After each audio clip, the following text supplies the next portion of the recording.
Whakawhalahi atu. It's hearing panel 28th of November. I was open up with karakia. Whakatakatahau ki te uru, whakatakatahau ki te tonga, kia mā kina ki uta, kia mā taratara ki tai, e hiaki ana te atukura, he tio, he hoka, he hauhu, tihei, Māori ora. Okay, we have no apologies. Does anyone have any interest to declare? Okay, no change to order of business. We do have public forum. Harry Pearson wants to speak to safety concerns regarding parking on Quarantine Road. You've been here before, Harry. You got 5 minutes, but thanks.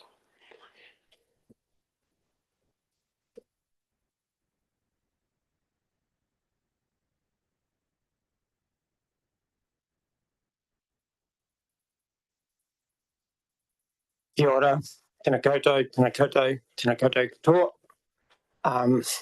As Maddie has said, I'm Harry Pearson. I'm a local resident in Taunanui and I have a business. I have a couple of businesses, one on Quarantine Road and one at Venice Place, which is off Nathan Road.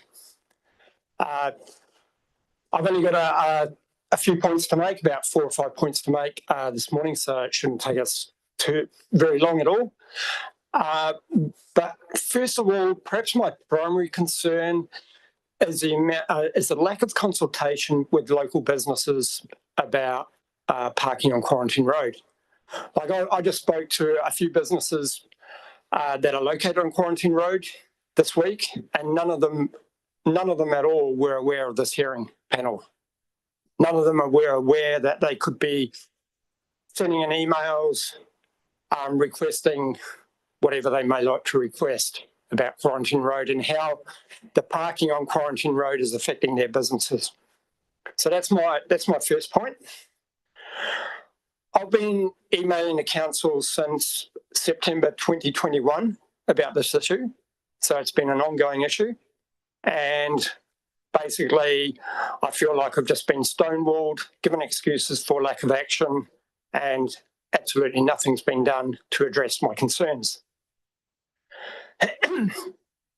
So first of all, my first request is I'd like council to consider having a 9-hour parking limit on Quarantine Road, which would effectively give businesses and their staff access to parking on Quarantine Road. So employers would still have access, their customers would still have access, that wouldn't be affected. At the moment, a lot of the parking on Quarantine Road is taken up by people that aren't willing to pay for parking at the airport. And so a lot of those cars can be there for weeks, at least days, often weeks, even a month at a time. And it creates a security issue, like we had a couple of years ago when some random person went through and just smashed a whole lot of car windows and broke into cars. And, you know, if you're away for a month on holiday and you come back and your car was broken into or stolen 3 weeks ago, the chances of finding anything of value left is going to be pretty remote. The other problem with having people being able to park long-term on Quarantine Road is, and this was something I hadn't considered, but one of the local businesses told me today when I talked to them, is the road sweeper can't clean the road effectively. So this road stays extremely dusty. It gets used by a lot of businesses, landscaping businesses. Nelson Pine use it. They've got log trucks coming up and down. So it is quite a dusty road and quite a dirty road, but it can't be effectively cleaned. Also, my main safety concern is I run a park and fly, an off-airport car storage business off Quarantine Road, and my clients use a Boxman truck entrance. Now, when cars are parked up to the near the entrance of my yard, when you come out of that yard in a small to medium-sized vehicle, you have absolutely no visibility at all along Quarantine Road. So you basically got to go out and put your nose of your vehicle out into the road before you can see if there's any cars coming. And there's a really high chance that you're going to get T-boned, or you could take out a cyclist. So I'd really like to see no parking lanes, no parking limits, a lot wider, closer to the entrances to businesses along Quarantine Road. And I'd recommend any of you to go down there in your car, enter the Boxman truck entrance and try to exit and see how you feel about trying to exit that premises. I know the Boxman staff have also contacted council numerous times about people parking too close to their entrances. And basically, we shouldn't have to wait until someone is killed or seriously injured before some action is taken. So that's why I'm urging this council to be proactive, to take some action, and not just wait for something more dramatic to happen. Thank you very much. If there's any questions, I'm happy to answer them. Kia ora, Harry. Thanks for that. And thanks for highlighting this. I was completely unaware that people parked long-term on Quarantine Road or would park there because they don't want to, you know, I guess catch the bus to the airport or something like that. I'm just looking at the Boxman exit onto Quarantine Road, and I can see that there's one car park space allocated between the Boxman and Ben's Oil. It seems looking at the Google Maps satellite view that there's just one car park allocated there. Is it the issue that sometimes there's more than one car actually parks there, so people are parking outside of the designated area? The entrance that my client uses is what is called a Boxman truck entrance. So it's the first entrance between the Boxman office and the rental car company that is based close to the roundabout. Okay. So there's another a truck entrance there, and there's a number of car parks between the Boxman staff entrance and the truck entrance. Okay. And, if you get a van, often you get vans, camper vans, the smaller camper vans, big four-wheel drives, that sort of thing. If they're parked there, there's absolutely no visibility when you come to exit those entrances. And in terms of the kind of suggestion of having a parking limit, like a day-long parking limit on Quarantine Road, have you ever had any feedback on that? I think all the businesses that I've talked to, they're all pro that. They say the road's got a lot more people parking on the road, especially since the airport increased its charges a couple of years ago. And they're all in favour of having a limited parking period on there. There's no people living there. There's no residences on Quarantine Road. And the other thing I'd like to mention is that if you're running late for a flight, you're not going to follow the speed limit, right? Well, you might, but some of us don't. And so you'd rather catch a flight and take a chance. And so you'll get people that are going down there way too fast. And when I've talked to local businesses, they said that people travelling down there often are going at quite a bit of speed.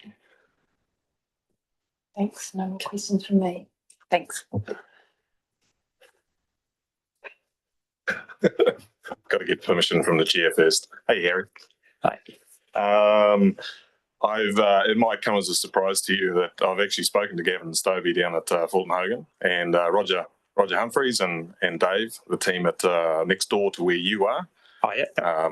Roger's got the museum in there, and they actually brought up this same matter about people parking down there.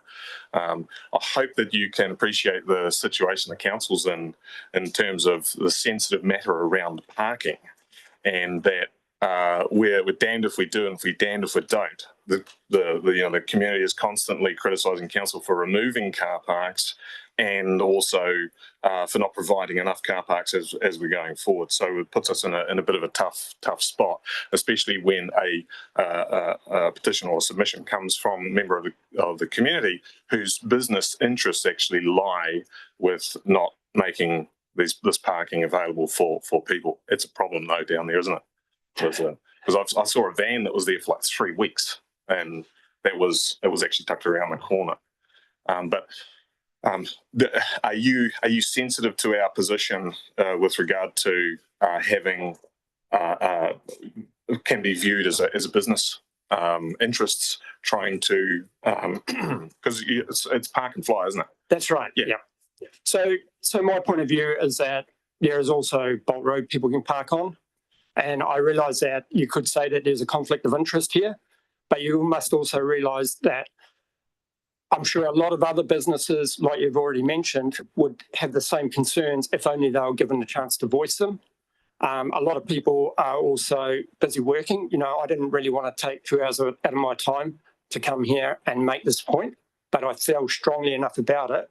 And that's why I've sent all these, I've got a whole stack of emails I've sent to council about it over a period of time. We're not talking about taking away many car parks. I'd encourage people to go in a small car, exit all the entranceways along that road. Any areas that you felt were unsafe to exit, then you could say, well, yeah, we do need to remove some car parking here. But in general, I'm saying keep the car parks, but have a time limit on it. So we've got about, there's 50 odd driveway entrances all the way along Quarantine Road. Yeah. So that means that, and I go down there all the time. I was just down there 3 times yesterday. And it is a problem trying to get out of those businesses. But if every single one of those driveways that are down there, because I went and had a good look at them, if they had that corridor to be able to view around the corner, we would essentially eliminate most of the parking down that street. So we're addressing your problem at the moment.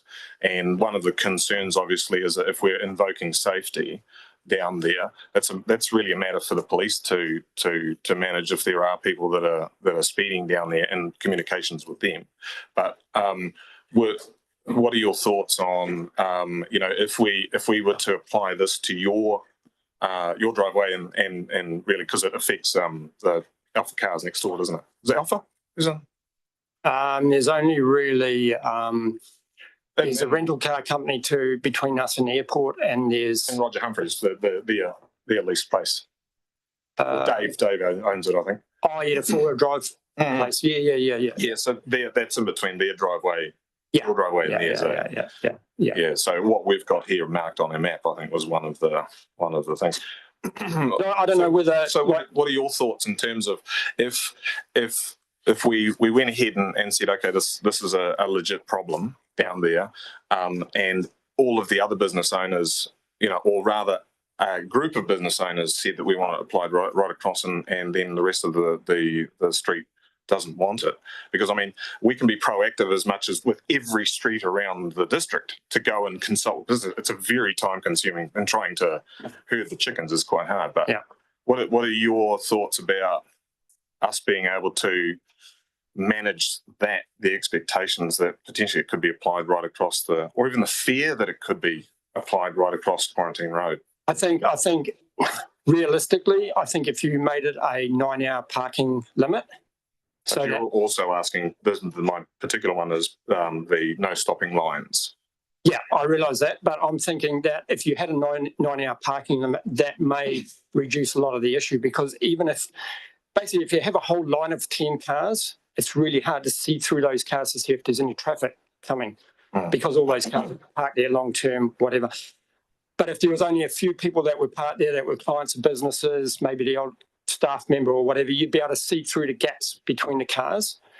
So by having a 9-hour parking limit, you'd have less cars parked on that street. The visibility up and down the road would be improved, and that might solve the whole issue. You may not even have to take away any car parks. So that would be, you could try that first. And I can't see any of the local businesses being against that idea. Yeah, that's quite a pragmatic sort of. I like that. I'll ask. I need a question if the chair will indulge me. If it's an appropriate time, I just want to ask the staff: what are our resources to be able to police a change in 9 hours? I don't even know if we can apply it. It could be 12 hours, whatever's most easiest to work. What's the implications with that?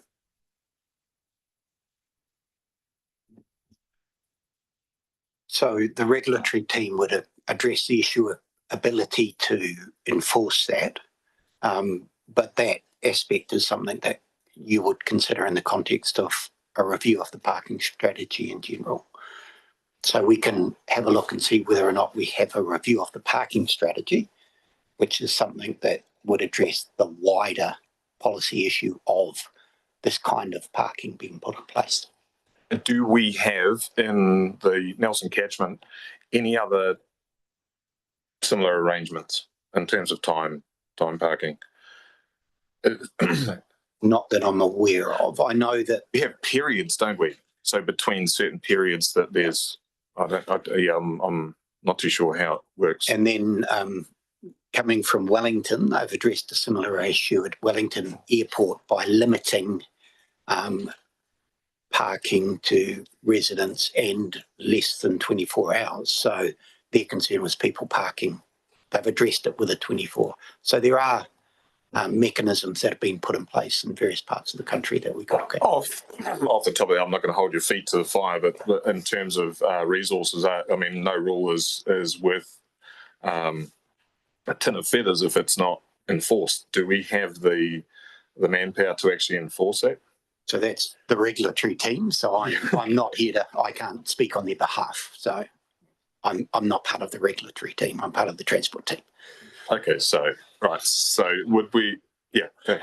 Can I make a suggestion? Like the local businesses that are affected, from a regulatory point of view, if there was, say, a 24-hour time limit or whatever time limit is in place, it would be easy enough if vehicles were parked on that road that would be coming, that were obviously long-term, people could take a photo of it, wait another 48 hours, whatever, take another photo, send it to council and say, look, this is an issue.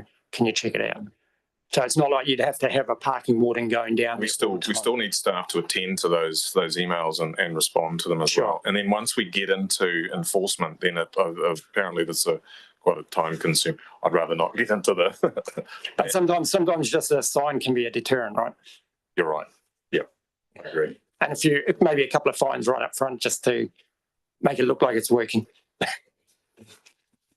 Okay, thanks, Harry. You project us. We're not really sticking to but this is very interesting, and I do appreciate you bringing this up. I do have a couple of questions. What were the barriers as far as replies from council in regards to your idea system? They would have told you why it can't be done. Just quickly.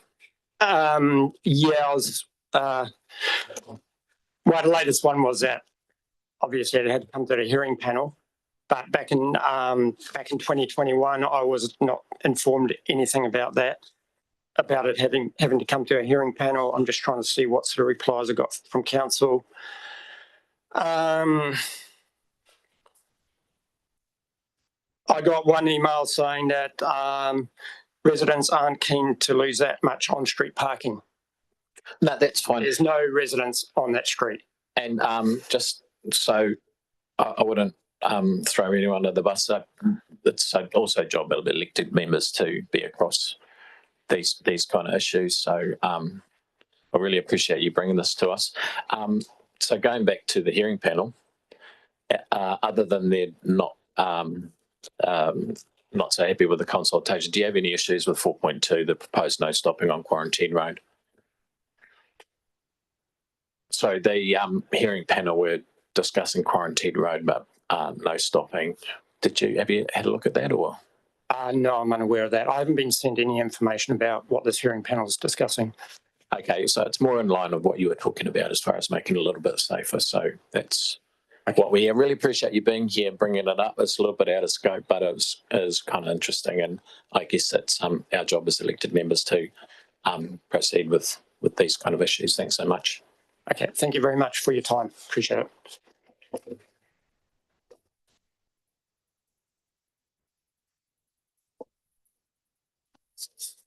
Okay, now we're going to pop on to confirmation of minutes, 18th of October, 2024.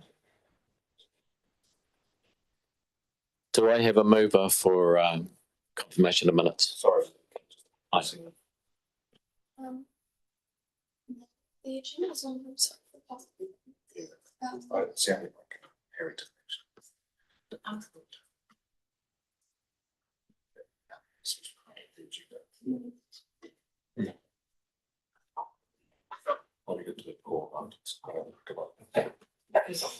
Sorry. Yeah, he was told.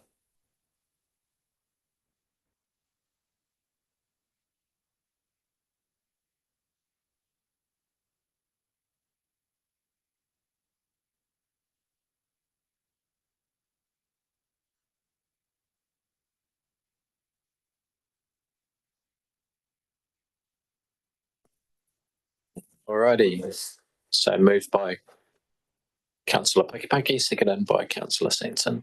All those in favour say aye. Aye. Against? Carried. Now we're going to move on to item 6. Traffic parking bylaw updates. We get the guys to give us a rundown, please.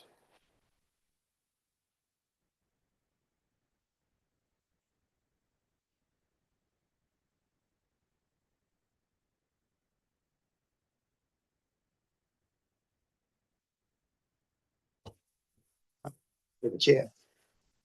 Good morning all, and I will pass you over to Gina who'll take you through the key points of items.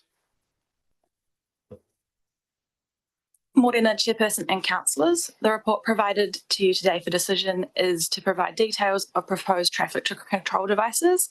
These are required to be added to the traffic and control parking bylaw schedule to give effect and enable them to be enforceable. These include yellow no stopping lines for safety, time restricted parking, relocation of electric vehicle charges, and resource consent requirements for development. There are a few amendments to the report to note.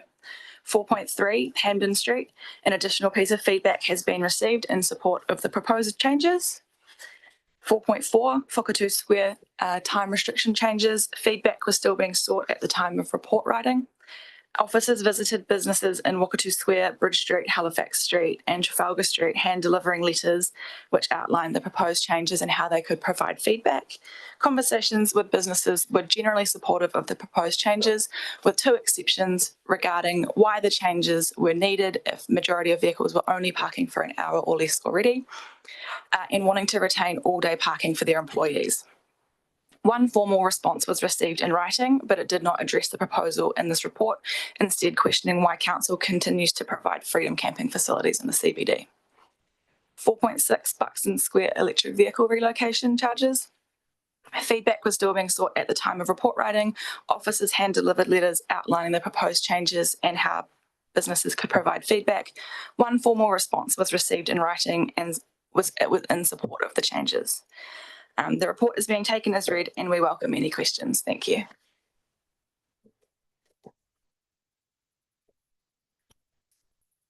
Yeah, thanks for that. I've got a question about Hampden Street. I was wondering, was the school informed, the school, I'm just wondering whether the Board of Trustees and school are on board with the changes, because I know they get a lot of less back from parents in and around drop-offs. Through the chair, which school? There's 2 schools. Oh, sorry, Hampden Street School. An email was sent to the... Oh, sorry. Was there a response from Board of Trustees? Oh, yeah. from the principal. They're supportive? No. So Hampden Street are not in support of the proposed changes. And I think it's the response from the school, they would rather we focus on doing something about the crossing point, and they had a concern about creating a drop-off and pick-up zone. So their concern was more around focusing on other issues than the access for the bus in and out of the spaces. Thanks. I'm curious as to why the feedback isn't included in the report. Like, I know there's a summary, but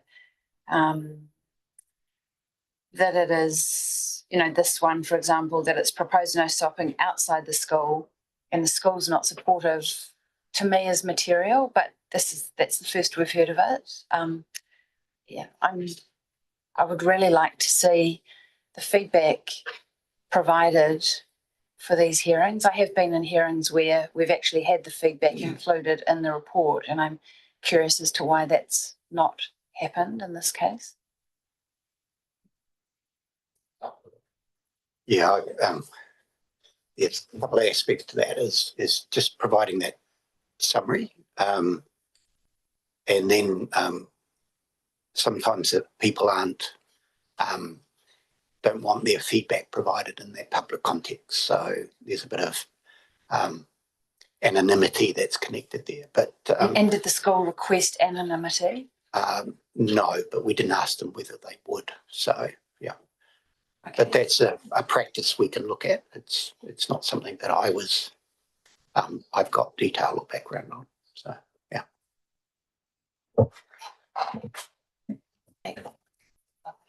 Decision making personally, I'd really like to see the further. Yeah, that's one of the only things that stuck out with me in the whole report. I was just dealing with schools and board of trustees and parents a lot, and so I get it. It was so I'm right. The feedback as far as getting this up and running was the school bus operator, who are subject matter experts in what they need. But I do get a lot of feedback from schools. Recently, Girls College, they weren't happy with what was happening. What happened in the past, and not feeling they're being heard. So that's the only, in the whole report, that's the only thing that really jumped up at me as far as whether I'm comfortable supporting that. Sorry, just to clarify the positive feedback, the supportive feedback, the other school was part of the positive feedback. So we've got the school and the bus operator and two residents in support of the no parking changes. And we've got one of the schools that would rather we were focusing on other issues rather than this no parking issue. Yeah, so probably my response would just be that it would have been helpful to have had more fulsome detail about, even if the actual responses weren't included, just outlining, yeah, the school was supportive, this wasn't the reason why. Like it feels very difficult to make an informed decision without that feedback. Otherwise, it just kind of feels like we're being asked to, rubber stamp something without being able to make an informed decision ourselves. So it's not that I don't have a view either way. I feel unable to make an informed decision with the lack of information.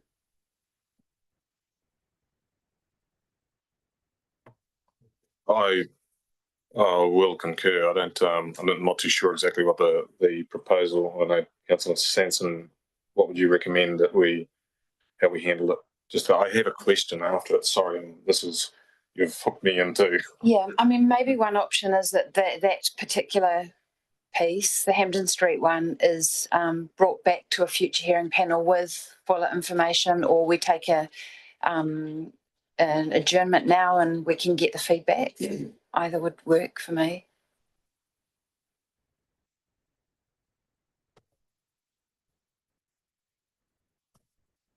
Yeah, could we just take a short adjournment and just nut this out as far as process and figure out, if we're not happy with that part of the report, what our options are. Yeah, solid, June.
Okay, thank you, staff, for your patience.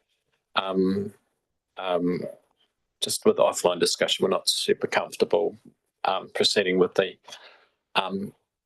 Hampden Street portion. Would like a little bit more work. This is in no way you guys follow process, and this is basically what you do. I think some of us in our experiences with schools and engagement with being on boards of trustees and dealing very closely with schools, and I know the guys quite well, we'd really feel much better if there was a little bit more work. Apologise for the delay that's going to cause an extra work.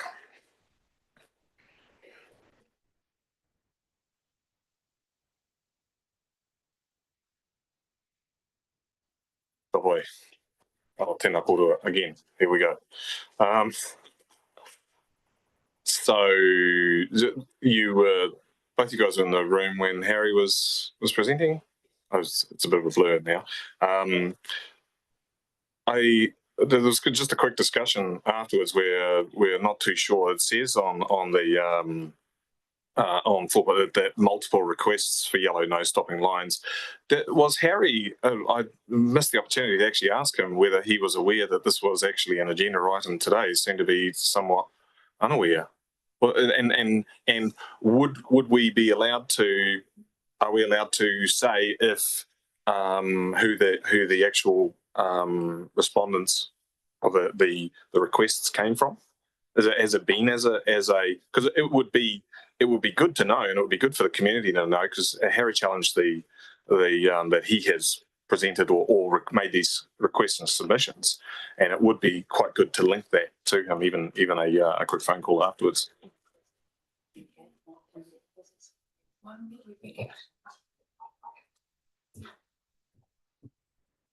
Definitely one from Boxman. Yeah, through the chair, we've had a number of requests through there. We're not sure if his was one of them. We've certainly had Boxman and those others. Yeah, because in particular on the map that we have there, it is his property, and that was why I was.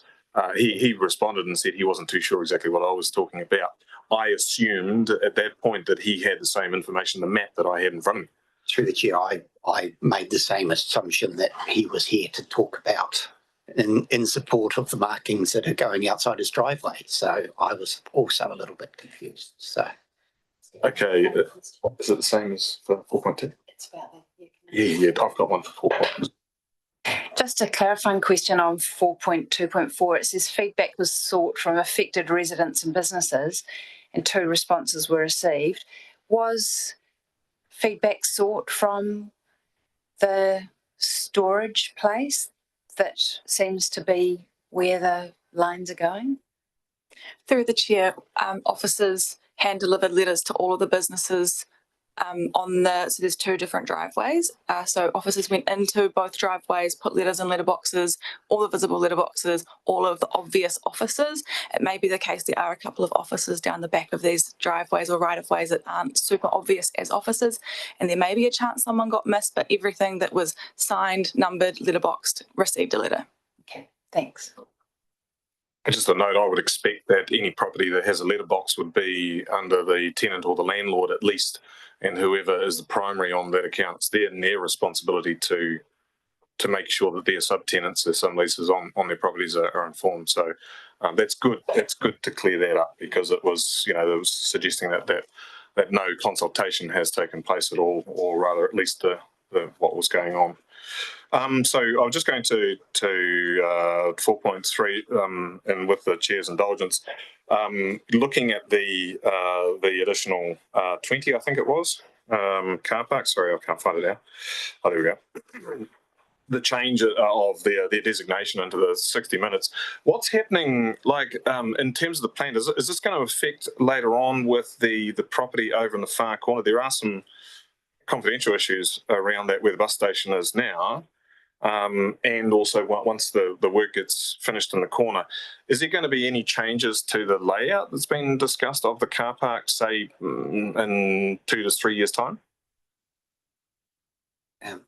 Through the chair, I'm not aware of what changes would be put in place when they do the significant next stage of the Connings development. But we can certainly come back on that issue. I'm good, thank you.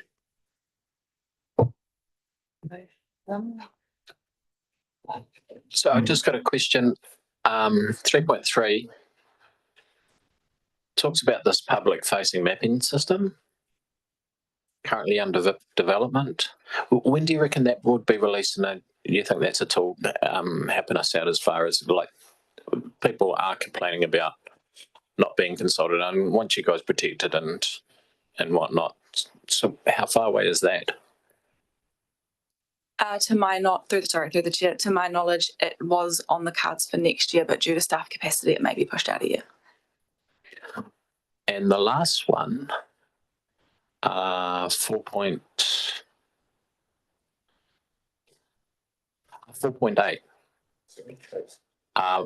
Option 1, risks and disadvantages, minor or perceived loss of street parking. Sorry, where are we? Yeah, sorry, Franklin Street. I've jumped. You're on page. Oh, sorry. There we go. Don't worry about that. I'm happy to move. The amended suggestions. So no more questions? So can we, Councillor Sanson's happy to move what we have in front of us? And I have a seconder from Councillor Pakipaki. All those in favour say aye. Aye. Those against? Carried. Okie dokie. And now item 7. Thanks, guys. Really appreciate your work. So item 7, Santa Parade, temporary road closure.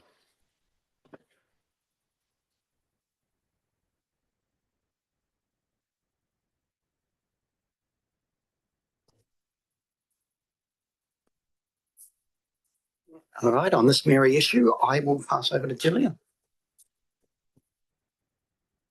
Good morning, through the chair. Have you got any questions? There have been no changes to the report. It is what it is, what is in the report. No, thanks. I did read it, but I know this happens every year and there aren't any issues. I got a quick question because I wasn't on any of the panels with this last year. This is my first Santa Parade tick box exercise. Is this a copy and paste exercise each year? What's different to previous years? Through the chair, yes and no. Sometimes yes, depends what route they want to use. Depends. This was the same as last year, but then the year before that it was different.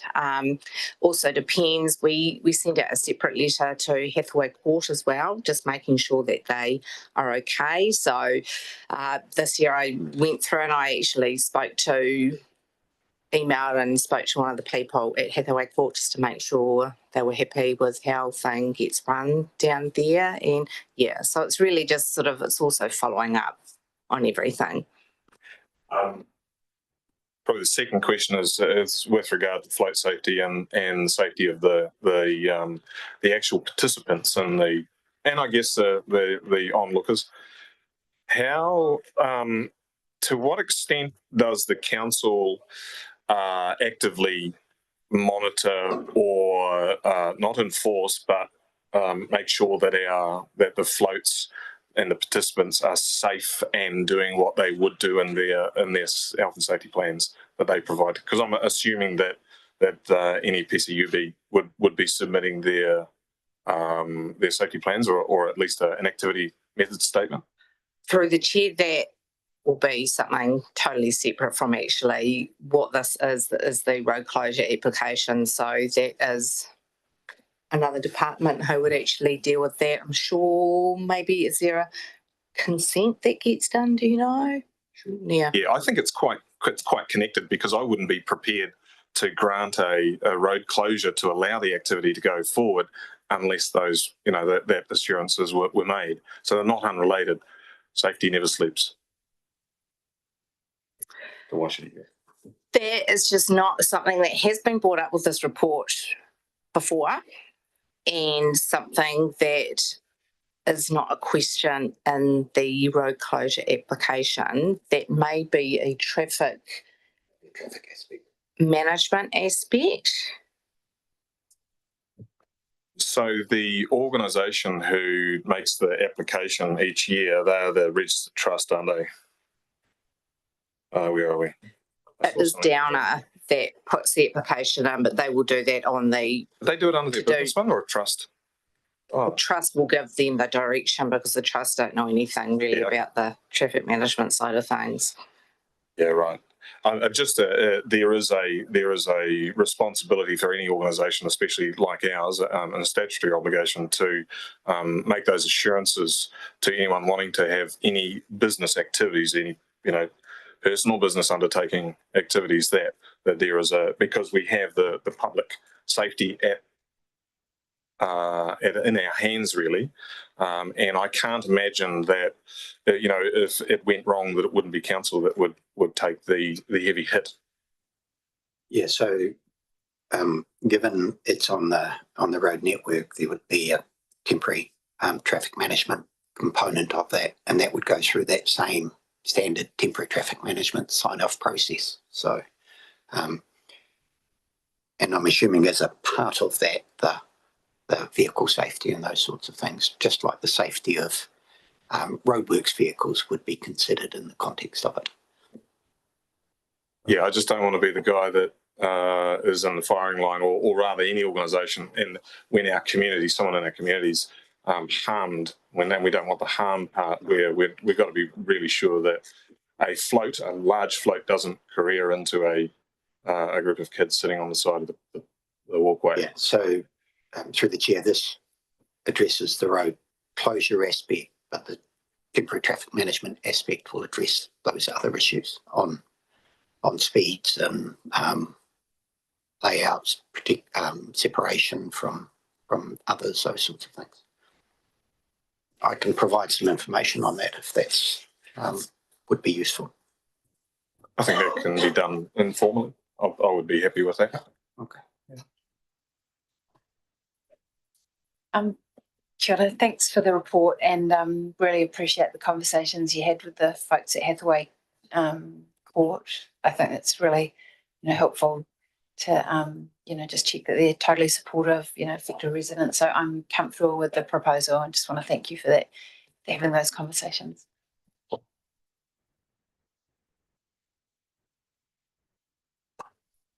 Okay, so Councillor Sanson is moving item 7 over second. Kahu Paki.